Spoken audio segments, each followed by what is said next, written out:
Watch the first 9 parts before watching this part. Thank you. In this video, I want to explain why women always need male supervision. First of all, that's how they were designed.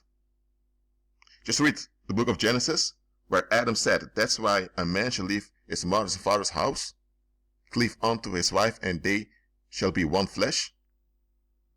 That cleaving was physical cleaving. That means having sex and having babies. Okay? What Adam, the first human being, saw was that this being that the Most High made from his rib would always need a being like him, a male, to look over her. Or better, to watch over her. Adam, at the beginning, saw this. Mother's and father's house. There were no houses back then. What was the house Adam was referring onto? The human energy field.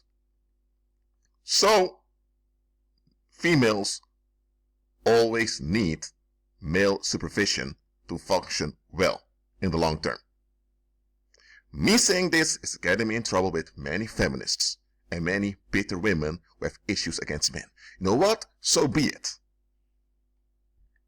This is the simplified timeline of this quote-unquote women's empowerment movement, which is not really empowerment for women at all, but I'm not going into the politics of this in this video.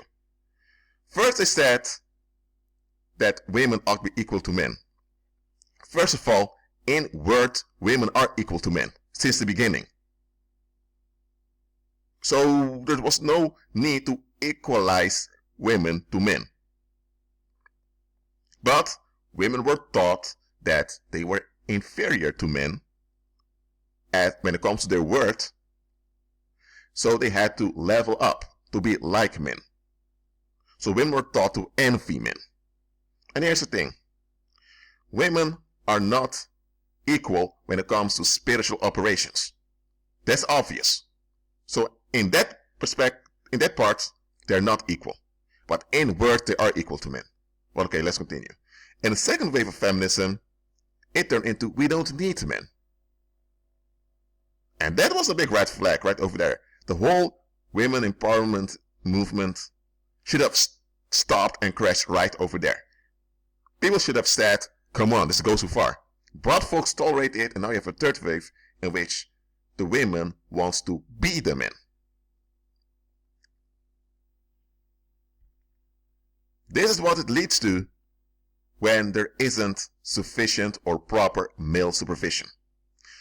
Listen what I said here. I did not say male oppression, nor male obsession. I said male supervision. Okay? To supervise something means that you watch over something to secure its well-functioning.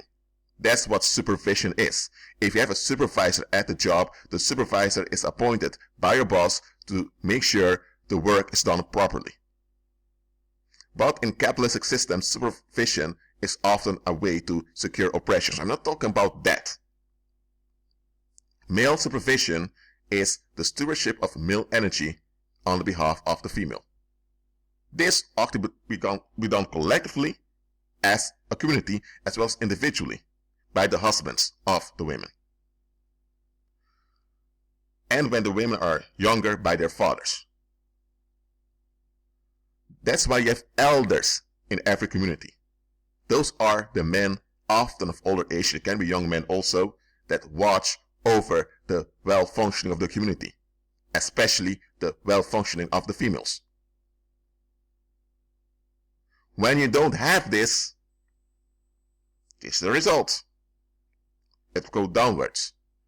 And when male supervision lacks, you won't have a stable economy. Or better said, if the lack of male supervision continues and things become worse and worse, eventually you won't even have an economy anymore. You only have a hoax that's kept alive through deception. And in some place in the world, that's what's going on. There is no real economy, only a pornographic hoax. Well, I've spoken about pornographic hoaxes before, so watch that video that is about that subject. I make my videos spontaneously. I don't prepare them. So that's why I often refer to previous videos, because there's no need for me to repeat everything over and over again. Sometimes I need to repeat things over and over again, but some subjects I've discussed before. But okay. A female without male supervision. That's a dangerous thing. Why? Because Satan loves to have women without a cover. A woman without male supervision is as, okay, how should I compare it to? It is as a palace without a wall. Every palace on the earth has a wall around it. Why? To keep thieves and predators out of it. To secure the gold and the wealth that's contained within the palace. Only the king or the emperor, the royal house, the concubines, and the servants of the monarch are allowed to enter the palace, or the government officials. A palace without walls is not a palace anymore. It's just an invitation for theft. That's what it is. Or if you have, let's say, a plot of land, but the farmer did not build a fence around it. What happens? Wild animals, swine, dogs, wild dogs, wolves can just come and devour the fruit. They can devour the crops. So the farmer needs to build an adequate fence to keep predators out. So a woman without male supervision is just like this. And here's the thing. Satan loves to promote women without male supervision. He does this because he can then use this woman to transmit filth to the community. Remember, females are vessels. They are transmitters. That implies that there must be something for them to transmit. That's how they're operative in their femininity. But if there is no male supervision, that means that anything goes. Anything can come in. That means that anything will be processed and spread to the community. So this is how Satan does it. Let's say there is, I'm going to give a parable now. There's a Japanese girl called Naoko. Naoko feels disappointed in her peers. And this hurt she's carrying it with her. She tries to numb it down with having a boyfriend or going to parties, but it doesn't work. Then one day, she finds a book about tarot cards, about contacting Mother Nature and all of that. She thinks, what do I have to lose? It's just fiction. She reads it, but she gets intrigued by it. Then she tries out one of the assignments in the book and it works. She gets results. So within a short time, she becomes a fortune teller and people begin to pay her to tell their fortune. What happened? There was a woman without male supervision. This was an opportunity for Satan and he took it. And now the demons are using the energy field of that woman to trap others in darkness. So it's either the community supervises the females in line with Christ, of course, or demons will hijack the femininity of that community to trap that community in a state of anxiety. It's one of the two. So, now you understand why male supervision is necessary. This does not mean that the female is inferior when it comes to taking responsibility. This doesn't mean that the female is like a little child. She's not an eternal child. I'm not saying that at all. She has responsibility. She has accountability. She has ability. She has a brain. She has an intellect. She has all of that. However, her design is to operate under male supervision. That's how Christ intended it. to go against Christ's design is to accurse yourself. Because nobody gets away with going against God's design. Because God's design is very good. If you go against the design and you pollute it, it will turn very bad.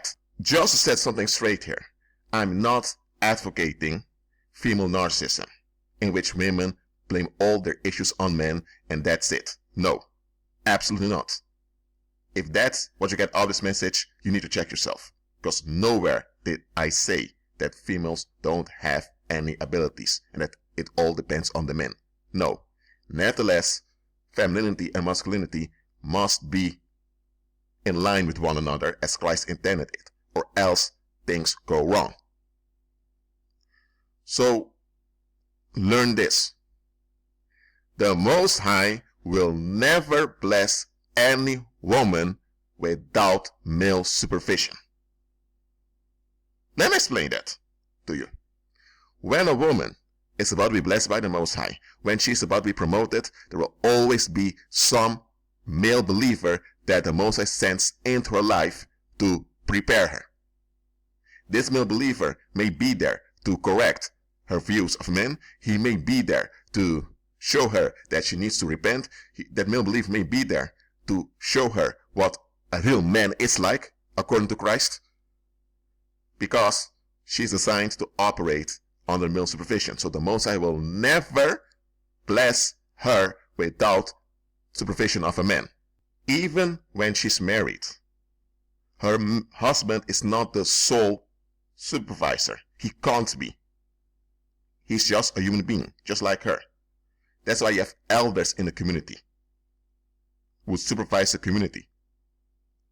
So, whether she's single or married or divorced, whatever, there will always be the need for male supervision. Without it, you have trouble. Without it, you develop time bombs. Hey, I'm not sugarcoating anything here. Look, many, I'm not saying all, I'm not going to overreact, but many of the anxiety-related disorders that women face today, I don't talk about the previous times because those times are gone and we live in a day. Many of the anxiety-related disorders women have today are the result or are related to the lack of male supervision. Does it mean now that they don't have any responsibility themselves? Yes, of course they have. They should comply with justice. True. However, they can only operate in line with their nature. Because the moment a woman operates outside of her nature, not in line with her femininity, well, she will turn into a time bomb sooner or later. Often sooner, but most people don't see it. That's why this gender-bending propaganda is dangerous. Look, there are 10 parts in the series already. I'll make more parts. I keep the video short because a lot of folks have a short attention span, so I consider that. You have questions, you can leave them in the comment section or send me an email. If it's a detailed case, you can send me an email, that's better. Well, that's it for now. I'll give my email address in the description box. Agree with Christ, the man. He is the man, so agree with him and be at peace.